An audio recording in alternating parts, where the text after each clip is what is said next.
Relatively comfortable last night against Norwich. We'll all be happy with the 3 points. The 3 points is all that matters. But in terms of performance, I thought West Ham were controlled. It was a different type of game. Obviously, with Souček not being in the team and it not being a conventional double pivot and Lanzini dropping in, it almost became that midfield four. And obviously, I said before the game that it was going to be an atmosphere. West Ham are going to have to build and play through the lines. And I thought first 10 minutes, West Ham looked really good, getting into pockets of space, dropping in at times, coming in central, Vlasic linking up with Fornals.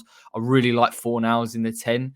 And if Lanzini is going to drop and play in the pivot and Fornals is going to be our number 10, I think he's got qualities in there that we can really utilise. And Norwich were compact. They really, really were. I think when they didn't have the ball, it was very difficult to play through them. Of course, it led to a game for Mikel Antonio where it wasn't easy for him. I think first 10, 15, maybe 20 minutes, you'd argue, he's trying to stretch play and get him beyond. And West Ham, albeit I thought relatively slowly, looking for that outlet and getting him in beyond and stretching Norwich. But it was always going to be that type of game. Really impressed with the fluidity in terms of us in possession. I feel Declan and Lanzini in particular, so comfortable in building play and dropping deep and collecting the ball, but also further up the pitch in terms of creating a little bit vertically.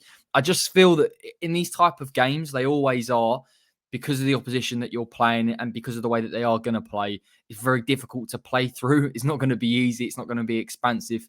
They are there essentially to nick a point or nick an odd goal. So I think we were a little bit pedestrian at times in that sense, but feeling our way slowly into the game. I thought that as the game went on, West Ham were better in terms of getting the fullbacks further forward.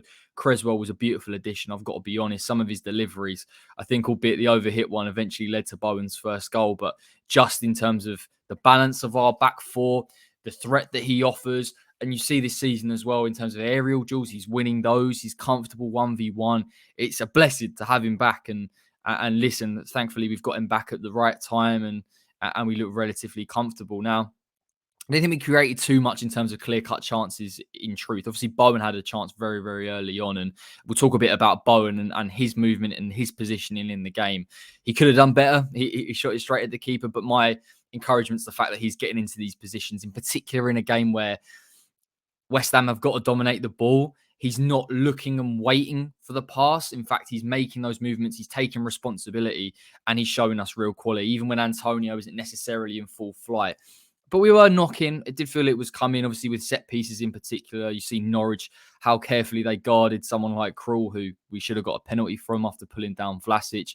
And it gave us opportunities at the edge of the box. Lanzini mishit a few. But I thought, other than that, Lanzini in possession is fantastic. And the level of comfortability that he has in that role. So it was a case of just wait your time and wait your turn. I thought West Ham's press was very good.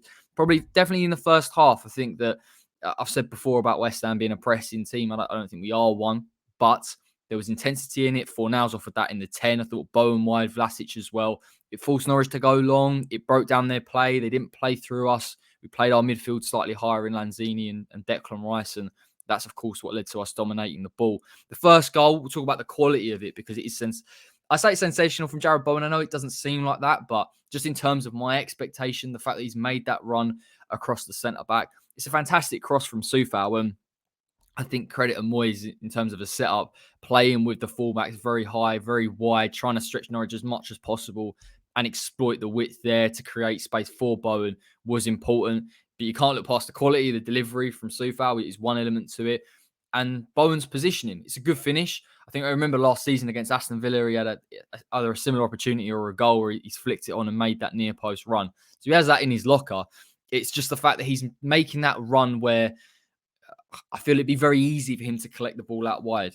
And him finding himself in central areas, being more proactive out of possession, is what gives West Ham more numbers. I'd say it gives you an overload. It doesn't really, because it was just a breakdown in terms of a delivery, but just that run that he's making when Antonio isn't, and the fact that the Norwich centre-backs are so occupied with Antonio, it really impressed me. It was so important, and credit to him, he's in brilliant form at the minute. I think it's seven goals or 7 goal involvements out of 6 games, which is ridiculous form. And listen, hopefully it will continue.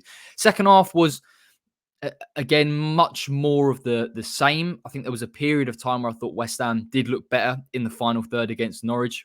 either it was down my end and I could see a lot more of it, or whether that was the case or not. I felt the tempo was better. I thought, again, Norwich played with that front two, and it does make it difficult for Diop and Dawson to play out from, or West Ham to feel comfortable in building. So there was a bit of pressure on them in that sense, but I thought we dealt with it relatively well. I think Diop in particular, as the game went on, and what I really like about Diop at the minute is, whilst I still think sometimes he's a little bit hesitant in dealing with his threat, I actually thought at times in the first half, him wanting to carry the ball into midfield is an important asset against the Norwich team that are trying to press you. It breaks their press a little bit. But also the fact that when Dawson's getting pulled out of position, he's covering for him. And we know that he has the pace to do so. Really encouraging signs, albeit very small and albeit not what his weakness is, but just to offer something different and a bit of protection in that sense. And I felt the Fornals was a key part of it. I just think Fornals in a 10 where he's got opportunities to drift and overload in wide areas, but link up play. I thought his pass for Jarrod Bowen, who dinks it and it hit the bar, was sensational. And we spoke about this against Liverpool when Fornals played in that kind of recessed number 10 role or dropped into a midfield three. The quality of passing that Pablo has in central areas is real quality. And we haven't seen that, or we don't see that.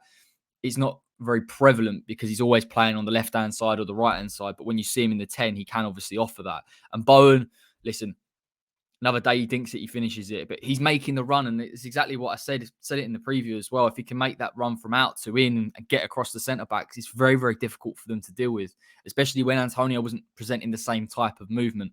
So again, unlucky in that sense not to score. I think we had a few more opportunities, Antonio in particular, where he's shielded the defender, and he should score. Really, maybe you argue he's leaning back and the defender's pulling on him, but he has to score that. But I never felt at really any point, maybe other than 10, 15 minutes in that second half, where we were recessed a little bit and gave up a bit of possession. We weren't pressing as high. We weren't looking to force them to go long. Norwich maybe looked a little bit more comfortable. I know Ida had a shot on target and it come down Lanzini's side. Not criticism on Manu, but again, if West Ham are sitting defensively, you want your typical Declan Rice-Souček partnership. Of course, in this game, Lanzini playing that position was perfect. And he showed a lot of qualities, in particular playing out from the back. But even playing in higher areas, to be honest. He's just a fantastic football player. And of course, Bowen, with the final goal, listen, again, he deserves it. The runs that he's making, the movement that he's taking at the minute. He could have scored earlier, really. I think Moisey said it in the press conference in terms of finishing that off. I actually thought he was offside. Granted, there was a little bit suspect. I didn't celebrate, which was a shame, really, because you want to celebrate those moments. And obviously, VAR has influenced the way that as fans we're looking at things now. But decent ball from Masuaku. He had an awful clip cross just before then, which was slightly concerning, although I thought we'd win the game 1-0 anyway. And again, Bowen, the movement, right place. It's too simplified to say right place, right time. Bowen is putting himself into positions, whether he's running from deep, whether he's making a run across the centre-back. And this is where people talk about him as a false nine. I don't think he is one. I think there's obviously a preference to play him off wide. I think Antonio can offer different attributes, particularly when he's fit and raring to go and not fatigued. But just having that option and just taking that accountability was crucial. In terms of referencing strong performances in around, obviously Declan Rice was very accomplished in terms of playing through, linking possession, him and Manu's build-up play. I liked Vlasic again. I thought in terms of work rate, physicality, I didn't think we saw the Vlasic that we saw against Leeds. I think we'll again see that against them on Sunday because of the way that they play, and will really highlight his strengths. But he is bedding in very nicely with this West Ham team. I do feel that he is becoming very accomplished in that sense, and we are seeing a lot of his attributes, and I think a lot of it comes down to how he's adapted to the pace of the league. And we're in a very good position at the minute. We've got to be honest. I think I said before the Norwich game, even so, that the next 3 games West Ham have got a possibility to win all of them. I genuinely think we can go to Manchester United and get a result. And I don't want to speak too soon because I think you never know in the Premier League. Leeds are fighting for their lives. Another couple of points on the board for them, they'll feel very, very comfortable. So, and that's never an easy game. United with some of their game changers that they have, but it's coming together correctly. Benrahma's gone to AFCON, Vlasic just come in, Lanzini's come into form. I think if we can get signings, Creswell's come back, Zuma back by Manchester United, West Ham are in a good position going into February and for the rest of the season. So it seems like we've arrested the slide ever so slightly. I'll touch wood on that. Bowen's magnificent. I think at the minute he's one of our most consistent performers with Declan Rice. And I think a lot of times we talk about West Ham in games where Declan is the man. Without him, or when he's not playing regularly, we falter. But actually now I'm looking at Bowen and thinking some of his performances are that good, even when you take away the goals, albeit he's chalking up goals and assists regularly. You need him on the pitch. So credit to him, credit to the form that he's in the team. And we go on to Leeds. So I'm looking forward to it. Take care, everybody. Of course, there'll be a preview for the Leeds game, probably Saturday morning. And then we've got them on Sunday. And we'll get the result, hopefully, and 3 points. It'd be big for us. That'd be 40 points, I think. 40 points. Lovely stuff.